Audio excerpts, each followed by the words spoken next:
अस्सलाम वालेकुम, नमस्कार, सत श्री अकाल एंड गुड इवनिंग। मैं हूँ आरज़ू काज़मी और आप हमेशा की तरह से देख रहे हैं भेजा फ्राई। जी हाँ, भेजा फ्राई के नए एपिसोड के साथ हम हाज़िर हैं। इससे पहले कि हम न्यूज़ की तरफ चलें, आप सबसे रिक्वेस्ट है कि जिसने भी चैनल को सब्सक्राइब नहीं किया है, प्लीज़ चैनल को सब्सक्राइब करना ना भूलिएगा। खैर, हम बढ़ते हैं जी न्यूज़ की तरफ और सबसे पहली न्यूज़ जी सलमान शहबाज साहब को लेकर है, जो कि प्राइम मिनिस्टर शहबाज शरीफ के बेटे हैं। इनको जी मनी लॉन्ड्रिंग केस से एफआईए ने बरी कर दिया है और कहा है कि इनके खिलाफ कोई सबूत साबित नहीं हो सका। जी हाँ, ऐसा ही कहना है अदालत का और उन्होंने कहा है कि जी जो मनी लॉन्ड्रिंग केस इनके ऊपर कई साल से चल रहा था वो आज खत्म कर दिया गया है और यही कहा गया है कि जी इनके बारे में किसी किस्म का कोई सबूत जो है वो जिस किसी ने भी केस किया था वो प्रोवाइड करने में नाकाम रहे। इस तरह से जो इमरान खान साहब कहते हैं कि जी ये गवर्नमेंट सिर्फ अपने केसेस जो है वो माफ़ करवाने आई है, तो लगता है किसी हद तक ठीक ही है। मगर देखते हैं कि इमरान खान के अपने केसेस के साथ क्या होगा, क्योंकि खान साहब के ऊपर भी मुसलसल और मुस्तकिल डिफरेंट तरह के केसेस जो है वो फाइल होते जा रहे हैं। इमरान खान का कहना है कि जी मैंने 3 साल में इतने विज़िट्स नहीं किए जितने शहबाज शरीफ ने 9 मंथ्स में जितने गैर मुल्की दौरे कर लिए। यानी कि जो फॉरेन ट्रिप्स हैं वो इमरान खान कह रहे हैं कि 3 साल में उन्होंने इतने नहीं किए जितने शहबाज शरीफ ने सिर्फ 9 मंथ्स में जो है वो इंटरनेशनल विजिट्स जो है वो किए। ज़ाहिर है उसकी बहुत बड़ी वजह जो है वो पैसे माँगना भी है, जो कि जाकर शहबाज शरीफ साहब माँगते हैं। आपको यकीन नहीं? हम दिखा देते हैं। मैं अभी 2 दिन पहले यूएई से होके आया हूँ। वहाँ पर यूएई के जो सदर हैं मेरे भाई जनाब मोहम्मद बिन जायद, उन्होंने इंतहाई मोहब्बत और शफकत से उन्होंने वो पेश आए। पहले मैंने फैसला किया था कि मजीद उनसे मैं कर्जा नहीं मांगूंगा, लेकिन मैंने फिर आखिरी वक्त फैसला किया और हिम्मत बांधी कि मैं उनसे मजीद मांगू।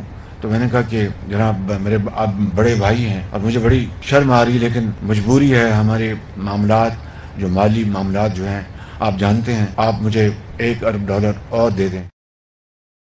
जी, इसके लिए शहबाज शरीफ साहब हिम्मत नहीं बिगड़ती की ज़रूरत है कि आप जाकर बार-बार हर कंट्री से पैसे माँगे, चाहे वो इस्लामिक कंट्रीज़ हों, चाहे वो दूसरी कंट्रीज़ हों, दे-देकर वो भी तंग आ गए हैं। अब सुनने में तो ये आया है कि जी सऊदी अरब ने भी अनाउंस कर दिया है कि वो पहले की तरह वो जो पहले लोन्स दिया करता था कंट्रीज़ को, उसने खैर पाकिस्तान का नाम तो नहीं लिया, लेकिन ज़ाहिर है इशारा हमारी ही तरफ है कि वो आगे इस तरह से लोन प्रोवाइड नहीं करेंगे। साथ-साथ अमेरिका के बारे में भी एक खबर चल रही है कि जो वर्ल्ड बैंक का था, आपको मैंने पहले ही बताया कि वो तो पहले ही भाग गए। उन्होंने जो $1.1 बिलियन डॉलर देने थे, उसके लिए उन्होंने कहा है कि हमें अभी और सोचने का वक़्त चाहिए, हमें अभी और टाइम चाहिए, उसके बाद हम देखेंगे हमने देना है या नहीं। लेकिन अमेरिका के बारे में ये भी बात चल रही है कि अमेरिका जो है वो डिफ़ॉल्ट होने जा रहा है। यानी कि मतलब ये तो लेने के देने पड़ गए। यानी हम जिनसे भीख माँगते थे, वो खुद उनका जो है वो कबाड़ा होने जा रहा है, तो फिर हमें पैसा कहाँ से मिलेगा? तो अब इस वक़्त जो है वो चाइना की इकोनॉमी भी ख़राब हो रही है, उसके साथ-साथ अमेरिका की इकोनॉमी भी ख़राब हो रही है। बहुत सी गल्फ़ कंट्रीज़ ऐसी हैं जिसमें सऊदी अरब भी शामिल है और कई दूसरी कंट्रीज़ ऐसी हैं जिनकी इकोनॉमी जो है वो ख़राब हो रही है। तो आखिर हम कहाँ जाएँ? कहाँ? कहाँ? जी हाँ, मैं आपको इधर ही इशारा कर रही थी। मैं मोदी जी की तरफ ही इशारा करने वाली थी कि फिर थोड़ा भारत की तरफ ना हाथ बढ़ाएँ, दोस्ती का हाथ बढ़ाएँ, हमदर्दी का हाथ बढ़ाएँ, माँगने के लिए बढ़ाएँ, मिलाने के लिए बढ़ाएँ, कुछ तो करें। लेकिन बहरहाल इस वक़्त पैसा जो है, वो सिर्फ़ मोदी जी के पास नज़र आ रहा है मुझे और हमें अक्लमंदी दिखाते हुए हमें ये करना चाहिए कि फ़ौरन कहें जी हम सारे दहशतगर्दों को, वैसे भी दहशतगर्द से मुझे याद आया, अभी रिसेंटली एक और हमारा अनमोल रतन जो है वो पकड़ा गया। आप सब जानते ही हैं कि मोहम्मद क्या नाम था उसका रहमान, हाँ, रहमान मक्खी। ये तो मक्खी जहाँ से मुझे वो सलमान खान की मूवी नहीं, सॉरी शाहरुख खान की मूवी थी ना, ओम शांति ओम, उसमें था ना मक्खी जा। तो उससे मुझे वो मक्खी से नाम से मुझे याद आता है कि ये इस आदमी का नाम भी जो है वो यही है, रहमान मक्खी जा नहीं, सॉरी मक्खी सिर्फ। और देखिए ज़रा हाफ़िज़ सईद इसके साथ बैठा है जो इसका रिश्तेदार है और साथ ये अब्दुल रहमान मक्की जो है जिसको अभी रिसेंटली यूनाइटेड नेशन ने जो है यूएन ने जो है वो टेररिस्ट का कहा है कि जी ये टेररिस्ट है, इसको यानी डिक्लेयर कर दिया टेररिस्ट। और उसके बाद से मुझे तो इतना मासूम लग रहा है। आप इसकी शक्ल पे देखिए, कहीं से लगता है कि इसने इतने दंगे किए होंगे, कहीं से लगता है इसने इतने लोग मार, कितनी मासूम शक्लें इन दोनों की। मतलब ये कि वाह वाह वाह वाह, बहुत ही मासूम लगते हैं मुझे। और ये भी मुझे बहुत ही, देखिए कितना सादा सा बंदा है ना ये, मसूद अजहर सर पकड़ के बैठा हुआ है कि पता नहीं जी मेरे मासूम के पीछे सब क्यों पड़ गए। साथ साथ ये जवेरी, जी हाँ जी हाँ, ये वही वही वही वाले चाचा जी है ना जो टेरिस पे बैठ के चाय पिया करते थे, तो फिर हमने ड्रोन बता दिया था, अमेरिका ने ले जाके वहां टपका दिया। जी हाँ जी हाँ, ये वही है। और हाफिज सईद को तो कौन नहीं जानता, बिल्कुल जी, हाफिज सईद भी जो है वो हैरान परेशान है कि भाई इतनी मासूम शक्ल के ऊपर जो है इस बेचारे को भी यूएन में जो है वो डेजिग्नेटेड टेररिस्ट घोषित किया हुआ है। कुछ तो ख्याल करें। एहसान उल्ला एहसान को ही देख लीजिए। अगर कोई थोड़ा बहुत हीरो टाइप लगता है तो वो ये लगता है जी दाऊद इब्राहिम। इंडियन है ना, थोड़ा फिल्मी टच आता है इसके अंदर, लेकिन बाकी सब तो ऐसे ही है। भारत, हम बात कर रहे थे जी इकोनॉमी की, ठीक है ना, तो इन लोगों से इकोनॉमी का क्या लेना देना। इनको तो हम खुद भर रहे होते हैं पैसे, इन्हें तो हम खुद दे रहे होते हैं कि उधर जिहाद करो और उधर जिहाद करो और इधर जिहाद करो। तो ये बेचारे जो हैं, ये जो है छोटे छोटे घरों में रहते हैं और बस बड़ी बड़ी गाड़ियां इस्तेमाल करते हैं और ऐसा कुछ भी नहीं है। तो इसलिए पाकिस्तान का नाम सिर्फ खराब कर रखा है इन लोगों ने।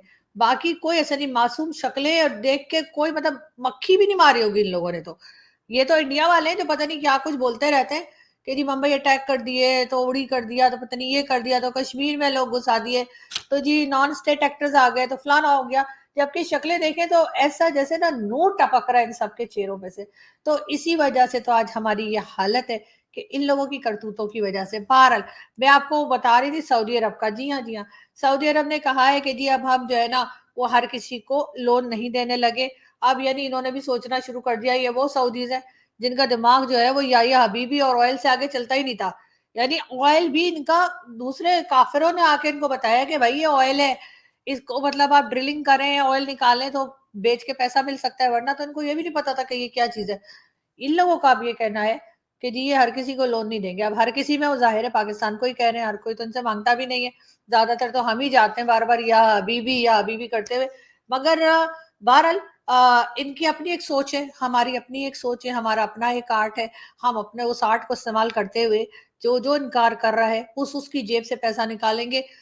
थैला मांगेंगे, बल्कि बोरी मांगेंगे तो थैला तो मिल ही जाएगा। मेरा ख्याल है ऐसा टैलेंट हमारे हर पॉलिटिशियन में होता है। ये देखिए, मैं सऊदी अरब से होके आया हूँ, मैं यूएई के होके, अभी मैं तुर्की होके आया हूँ। और मैंने उन भाइयों को कहा कि आप हमारे बड़े अजीम भाई हैं, हमेशा आपने हमारी मदद की। और मैंने यही कहा, जब मैं आया हूँ तो आप समझेंगे शायद ये मांगने आया है। मैं मांगने नहीं आया, लेकिन मजबूरी है हमारा। जिस तरह माजी में 75 साल में आपने हमारा हाथ बटाया है, कुछ अर्सा आप हाथ बटा दें। तो मैंने कहा मैं वादा करता हूँ कि इंशाअल्लाह हम पूरी कौम। हम आपको यानी कि पाँव के बल खड़े होके दिखाएंगे, अभी हम सर के बल खड़े हुए हैं। ये कहना है जी शहबाज शरीफ साहब का। लेकिन इमरान खान साहब का ये कहना है कि जी मुझे वापस लाओगे तो मुल्क बचेगा। यार ये खान साहब की कैसी पिक्चर लगा दी है ना, उससे तो वो अच्छी थी जिसमें खान साहब बिल्ली बन के दिखा रहे थे। वो किधर गई, पता नहीं। खैर, एक तो खान साहब की ये पिक्चर है जी, खान साहब जो है वो रॉकेट लॉन्चर लेके खड़े हुए हैं और इसीलिए इनको तालिबान खान कहा जाता है। लेकिन ये वाली पिक्चर है जिसमें खान साहब कहते हैं प्यारी सी बिल्ली बन के दिखाओ, तो खान साहब बिल्ली बन के दिखाते हैं। बहरहाल, हम आपको ये बताएं कि जी अफगानिस्तान में बहुत ज्यादा ठंड हो गई है और उस ठंड की वजह से तकरीबन सुनने में ये आ रहा है कि 78 लोगों की डेथ हुई है। और लेकिन बहरहाल पाकिस्तान में भी इस वक्त सर्दी बहुत ज्यादा है। और हम सबको यही मशवरा देंगे कि जी पहन ओढ़ के रहिए। और दूसरा ये कि गैस के हीटर्स ऑन मत कीजिए। गैस के हीटर्स ऑन करने से बहुत से हादसा पाकिस्तान में भी होते रहते हैं और दूसरी कंट्रीज में भी, जिसमें कि गैस लीकेज की वजह से लोगों के दम घुट जाते हैं और इस किस्म के हादसा हो रहे हैं। तो लोग अपना बहुत ख्याल रखें और इस सर्दी में जो है बजाय इसके कि आप गैस के हीटर्स यूज करें, उससे बेटर है कि सॉक्स पहन लीजिए, ग्लव्स पहन लीजिए, स्वेटर पहन लीजिए, उससे अपनी जान बचाइए। साथ साथ जी नए आर्मी चीफ के साथ कोई रिलेशनशिप नहीं इमरान खान।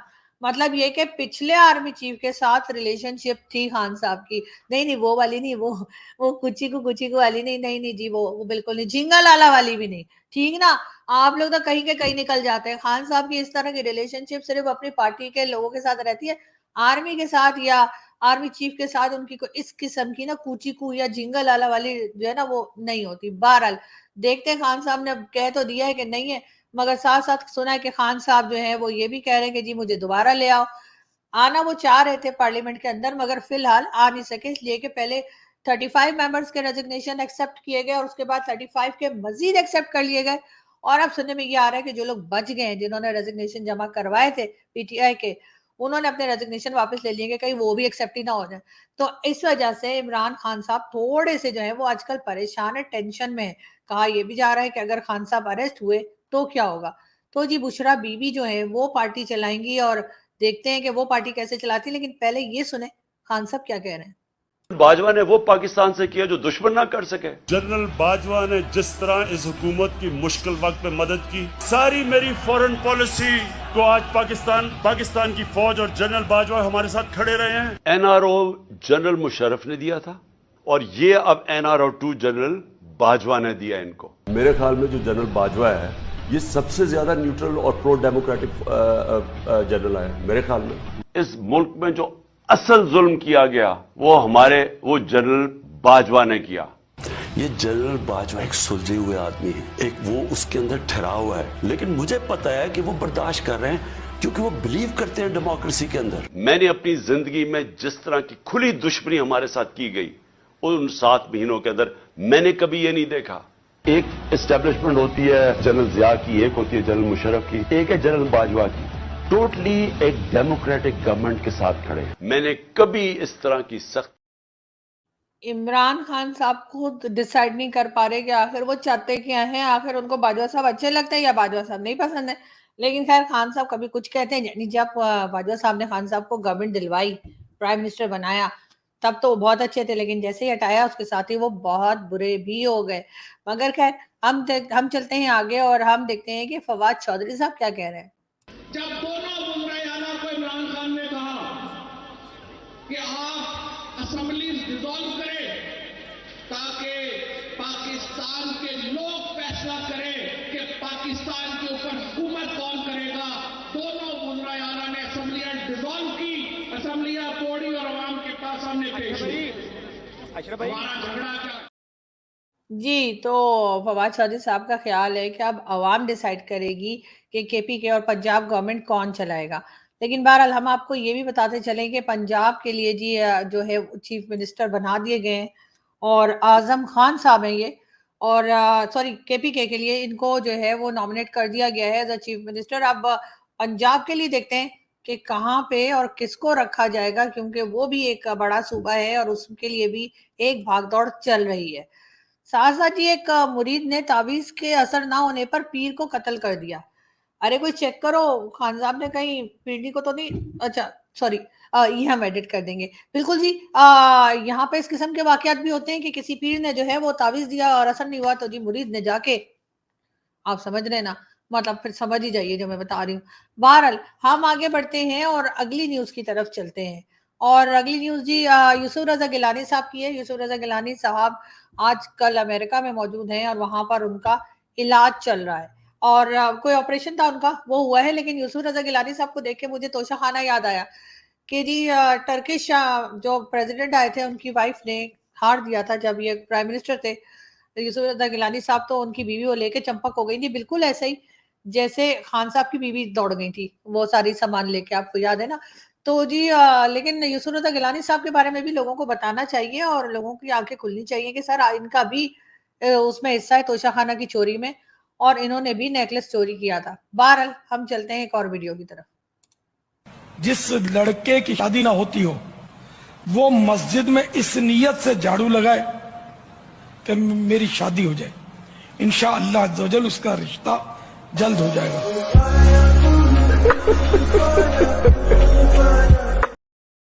जी, तो जिस लड़के की शादी नहीं हो रही वो मस्जिद में जाके झाड़ू लगा सकता है तो फिर शादी हो जाएगी, ये मानना है इन मौलाना साहब का। अब देखते हैं कि ये आगे ये अमल करने से किसी का कोई फायदा होता भी है या नहीं। बहरहाल हम चलते हैं एक और वीडियो की तरफ। और बड़ी अहम खबर जो आज भारत के समाचार पत्रों में सुर्खी रही, और वो ये है कि पाकिस्तान का एक नागरिक जिसका नाम अब्दुल रहमान मक्की है, उसको अंतर्राष्ट्रीय टेररिस्ट घोषित कर दिया गया है, अंतर्राष्ट्रीय आतंकवादी घोषित कर दिया है।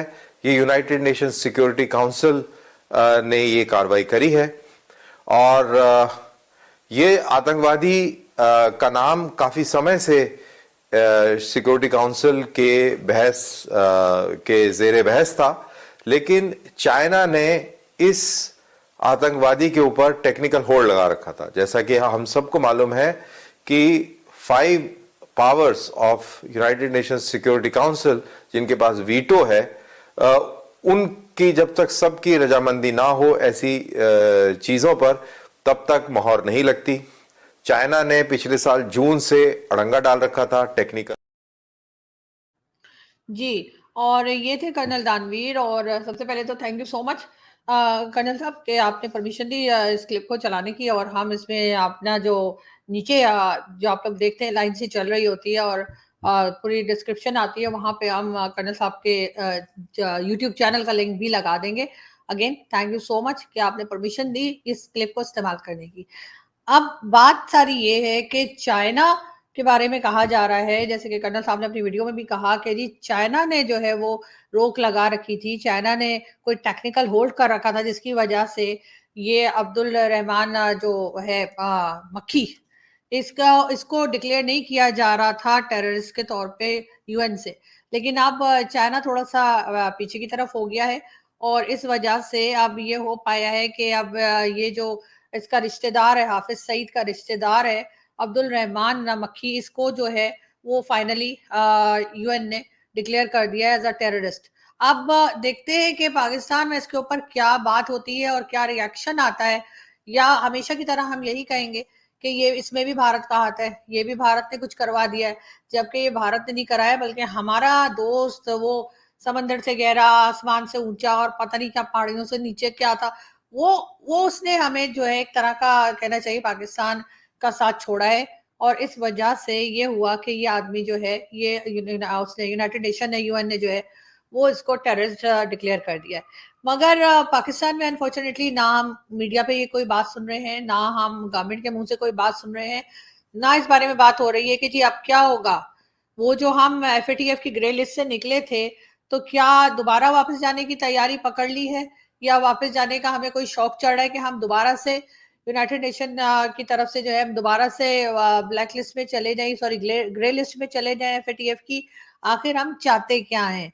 एक तरफ हम ये चाहते हैं कि लोग हमें डोनेशंस दें, लोग हमें पैसा दें, लोग हमारी मदद करें, लोग हमें अच्छा समझें, लोग हमारे साथ हमदर्दी, और दूसरी तरफ हम इस तरह के जो दहशतगर्द हैं, जो टेररिस्ट हैं, उनको सपोर्ट कर रहे हैं। पाकिस्तान को बहुत सीरियसली इसके ऊपर काम करना होगा, और अब ये चीज किसी से ढकी छुपी नहीं है। और नवाज शरीफ साहब का कहना है कि गुजरांवाला तकरीर में जिन किरदारों के नाम मैंने लिए, पाकिस्तान की तबाही के जिम्मेदार वही हैं। यानी कि आपने किसका नाम लिया था? बाजवा साहब का लग रहा है, लेकिन खैर मैं रिकन्फर्म कर लूंगी, लेकिन लग ऐसा ही रहा है कि नवाज शरीफ साहब ने आर्मी चीफ को और आर्मी को ही जिम्मेदार ठहराया था पाकिस्तान की तबाही का। बहरहाल आगे चलते हैं। इसके बाद पीटीआई का बाकी रह जाने वाले जो मेंबर हैं उन्होंने डिसाइड किया है कि वो रेजिग्नेशन अपने वापस ले लेंगे। ऐसा ना हो कि वो भी एक्सेप्ट ही हो जाए।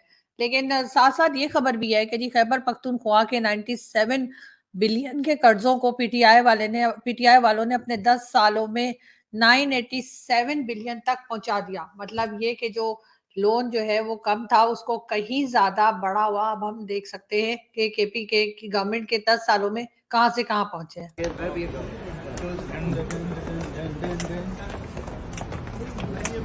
अजगर गुल साहब कैसे हैं? ठीक है, अल्लाह का शुक्र। अजगर भाई यही मुकाम था, आपने बड़ी शोहरत पाई 33 दिसंबर से, तो काफी लोगों ने उसको मजाक भी बनाया, कुछ लोग सस्पेंस में रहे। ये बताइए वो 33 दिसंबर ठीक है, और अब मियाँ साहब के जाने का टाइम आ गया, मरियम नवाज साहिबा भी जा रही है, तो ये कौन सी अब तारीख देंगे? 33 दिसंबर देंगे, कोई और तारीख देंगे?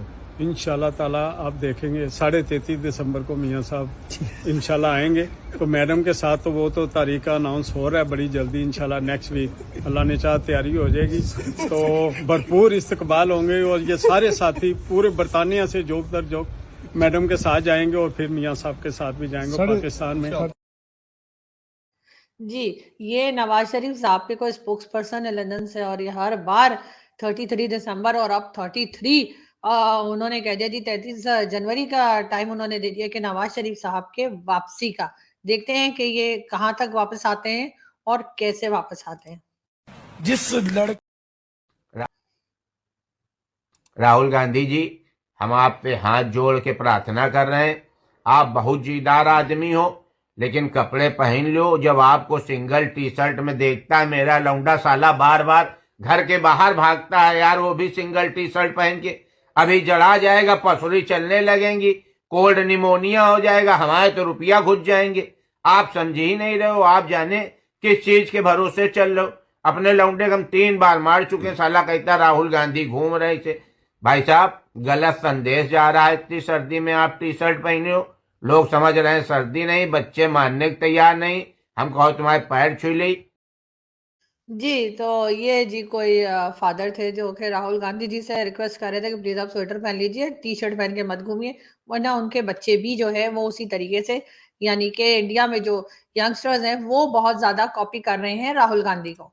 साथ-साथ हम ये बता दें कि जी असद उमर साहब का कहना है कराची में दोबारा बल्दियाती इलेक्शंस कराए जाएँ। खैर सर, एक बार से आपका तसल्ली नहीं हुई आपकी कि आप बार-बार इलेक्शन में जाने की कोशिश कर रहे हैं। साथ-साथ जी ये कोई साहब हैं जिनकी एज 35 इयर्स है और कराची में, और इन्होंने अपनी टांग सिर्फ इसलिए तुड़वा ली ताकि ये इमरान खान की तरह जो है प्लस्तर चढ़ा के पिक्चर बना सकें। यानी ये हाल है लोगों के दिमागों का, ये हाल है इनकी सोच का कि इमरान खान को किस हद तक कॉपी कर रहे हैं लोग। आप देख सकते हैं कि खान साहब के फॉलोअर्स किस किस्म के, वैसे ये भी कोई खान साहब के फॉलोअर ही मुझे लग रहे हैं। मगर बहरहाल यहाँ से हम चलते हैं, आपसे मुलाकात होगी नेक्स्ट वीडियो में। अपना बहुत सारा ख्याल रखिए, हंसते रहिए, मुस्कुराते रहिए और हमारे चैनल को सब्सक्राइब करना ना भूलिएगा। Thank you.